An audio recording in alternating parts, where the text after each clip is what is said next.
दोस्तों, कैसे हैं आप सभी। आई होप कि आप सभी बहुत अच्छे होंगे और अपने जीवन में कुछ नया और बेहतर करने का प्रयास भी ज़रूर कर रहे होंगे। तो दोस्तों, अपनी सीरीज़ को आगे बढ़ाते हुए आज की क्लास को स्टार्ट करते हैं। क्वेश्चन नंबर 1 आपको दिया है, कौन सी विटामिन की कमी के कारण रक्त का थक्का नहीं बनता है।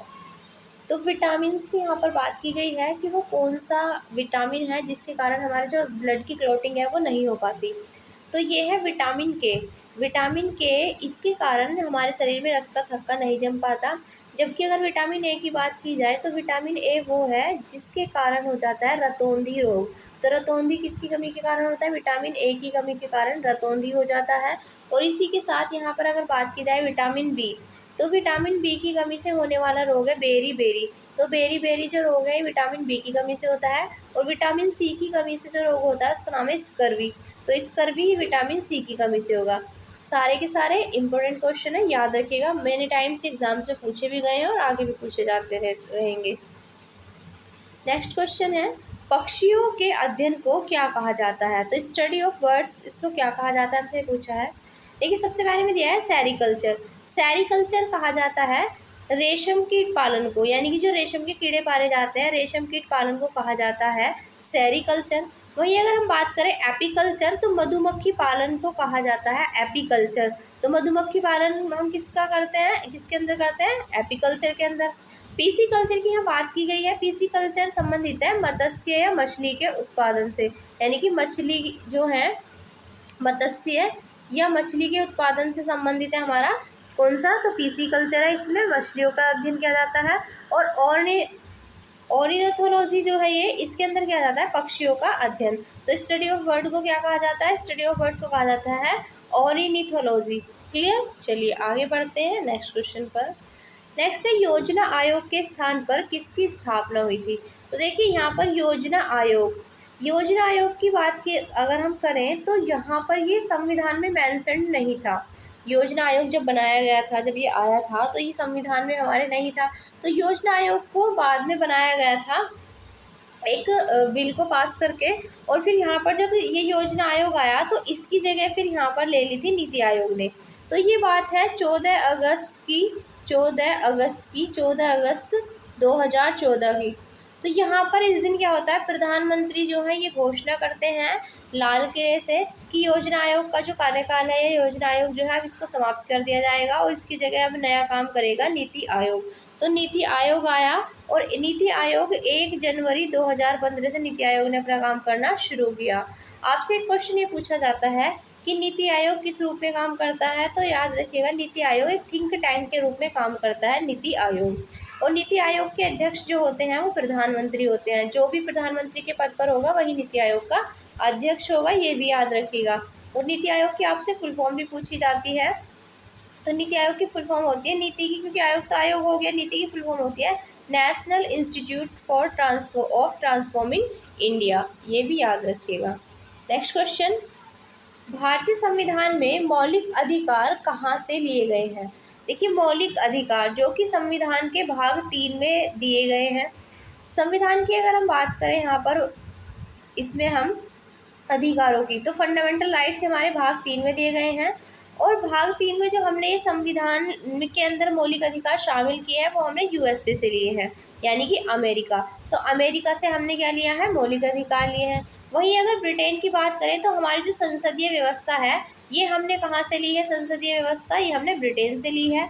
आयरलैंड की अगर बात करें तो हमारे जो मौलिक कर्तव्य हैं वो हमने कहाँ से लिए हैं, मौलिक कर्तव्य तो हमने लिए हैं रूस से। लेकिन जो मौलिक आयरलैंड से हमने लिए हैं नीति निर्देशक तत्व। तो नीति निर्देशक तत्व जिन्हें हम डीपीएसपी के नाम से भी जानते हैं, डीपीएसपी यानी कि directive principle of state policy, या डीपीएसपी ने हम कहते हैं कि हमने लिए हैं आयरलैंड से। और मौलिक कर्तव्य हमने रूस से लिए हैं, मौलिक अधिकार हमने अमेरिका से लिए हैं, और ब्रिटेन से हमने लिए संसदीय व्यवस्था। ऑस्ट्रेलिया की अगर बात करें तो हमारी जो प्रस्तावना की जो भाषा है, जो लैंग्वेज है, वो हमने ऑस्ट्रेलिया से ली है। क्लियर है। और हमसे पूछा है मौलिक अधिकार, तो ये यूएसए से।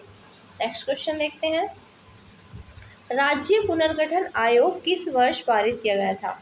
देखिए, राज्य पुनर्गठन आयोग की अगर हम बात करें तो ये आया था 1953 में। ये जब बनाया गया था तो ये बना था 1953 में। तो 1953 में जब राज्य पुनर्गठन आयोग बना तो इसके 3 मेंबर थे। 3 मेंबर में इसके जो अध्यक्ष थे उनका नाम था फजल अली। फजल अली इसके क्या थे, अध्यक्ष थे। इसी के साथ इसमें हृदयनाथ कुंजरू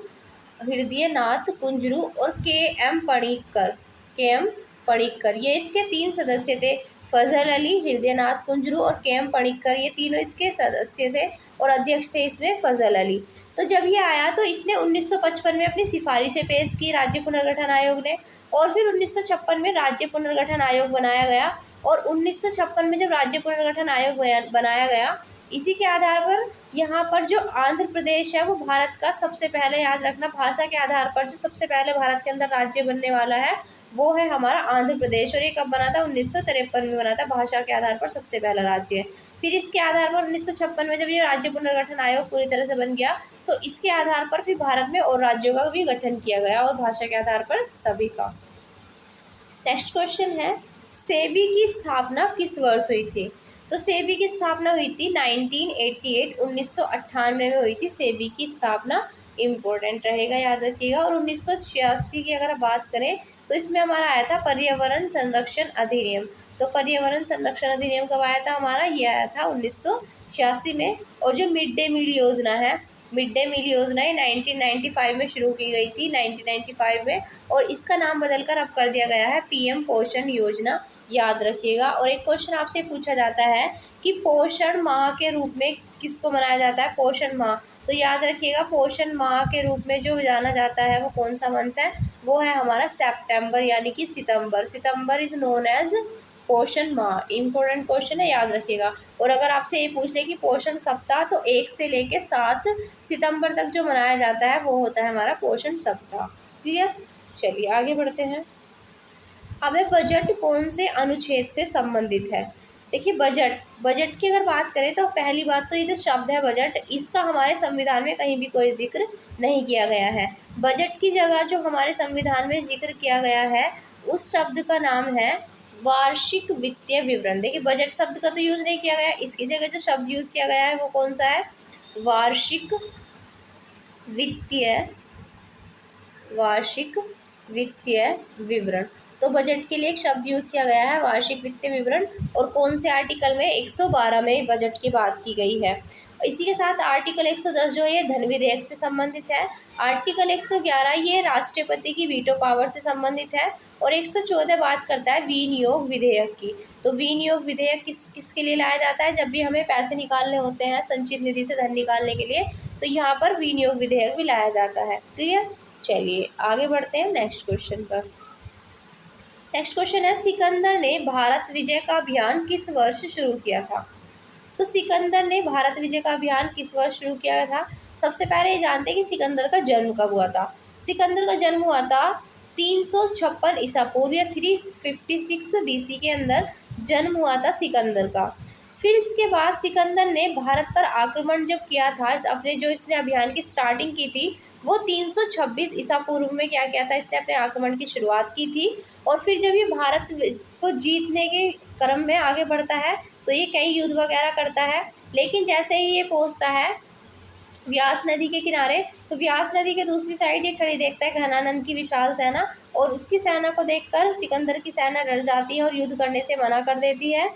और फिर वो लोग वापस लौट जाते हैं। और वापस लौटने के बाद 323 ईस्वी में जाकर बेबीलोन में सिकंदर की मृत्यु हो जाती है। तो कब हो जाती है, कहाँ पर हो जाती है, 323 में हो जाती है। और कहाँ पर, बेबीलोन में सिकंदर की मृत्यु हो जाती है। यहाँ पर क्वेश्चन था सिकंदर ने भारत विजय का अभियान किस वर्ष शुरू किया था, तो ये था 326 में। क्लियर? आगे बढ़ते हैं नेक्स्ट क्वेश्चन पे। गुरु तेग बहादुर की हत्या किसने कराई थी? देखिए, गुरु तेग बहादुर जो थे ये सिखों के 9वें गुरु थे। तो सिखों के जो 9वें गुरु थे गुरु तेग बहादुर, इनकी हत्या करवाई गई थी औरंगजेब के द्वारा। किसने कराई थी इनकी हत्या? औरंगजेब ने कराई थी। इंपॉर्टेंट क्वेश्चन है, याद रखिएगा। नेक्स्ट क्वेश्चन है, कलकत्ता के टाउन हॉल में स्वदेशी आंदोलन की घोषणा किस वर्ष की गई थी? देखिए, जब ये बात है वर्ष 1905 की, जब 1905 में बंगाल विभाजन की घोषणा की गई, तो बंगाल विभाजन के बाद ही यहाँ पर 1905 में ही 7 अगस्त को यहाँ पर कलकत्ता के टाउन हॉल में स्वदेशी आंदोलन की घोषणा की जाती है 7 अगस्त 1905 को। ठीक है, चलिए। और इसी के साथ 1906 की अगर बात करें तो ये इम्पोर्टेंट है इसलिए क्योंकि 1906 में मुस्लिम लीग की स्थापना हुई थी भारत के अंदर ही। और इसके साथ जो 1907 है यहाँ पर कांग्रेस का अधिवेशन हुआ था, सूरत अधिवेशन, यानी कि सूरत में हुआ था, जिसमें कांग्रेस नरम दल और गरम दल दो पार्ट में डिवाइड हो गई थी। और 1909 में आया था Morley Minto act. Morley Minto act जब आया था तो इसमें मार्ले जो थे वो सचिव थे और मिंटो जो थे वो वायसराय थे। मार्ले फिर इसके बाद जो यहाँ पर एक क्वेश्चन आपसे पूछा जाता है कि भारत में सांप्रदायिक निर्वाचन का जनक किसे कहा जाता है। तो सांप्रदायिक निर्वाचन का जनक जो कहा जाता है वो मिंटो को कहा जाता है, याद रखिएगा, लॉर्ड मिंटो को सांप्रदायिक निर्वाचन का जनक कहा जाता है। चलिए, आज की क्लास में इतने ही क्वेश्चंस रखते हैं, फिर मिलेंगे कल एक नई वीडियो के साथ। अगर आप चाहते हैं कि इसकी आपको पीडीएफ भी मिले क्लास की तो आप टेलीग्राम लिंक आपको डिस्क्रिप्शन में मिल जाएगा, आप वहां से टेलीग्राम को भी ज्वाइन कर सकते हैं। क्लियर? चलिए, कोई डाउट हो तो आप कमेंट करके भी पूछ सकते हैं। फिर मिलेंगे कल, तब तक के लिए टेक केयर।